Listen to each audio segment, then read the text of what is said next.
मिथिला हाट मधुबनी जिला के अररिया संग्राम के NH 57 के पास है। मिथिला हाट यहां आने के बाद आपको यह नहीं लगेगा कि आप ग्रामीण इलाके में हैं। मिथिला हाट को दिल्ली हाट के तर्ज पर बनाया गया है।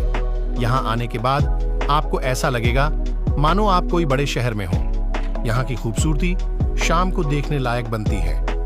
मिथिला हाट में एक भंसा घर है जहां आपको पुरानी कलाकृति के साथ साथ मिथिला प्रसिद्ध खान पान जैसे मरुआ रोटी, मारा माछ के चटनी, चावल की रोटी और भी बहुत सारे व्यंजन आते हैं। अगर आप मिथिला के किसी भी कोने से है तो एक बार मिथिला हाट की खूबसूरती का लुत्फ उठाने जरूर आए। मिथिला हाट के बनने से बहुत सारे युवाओं को रोजगार मिला है जो कि आने वाले समय में और बढ़ाया जाएगा।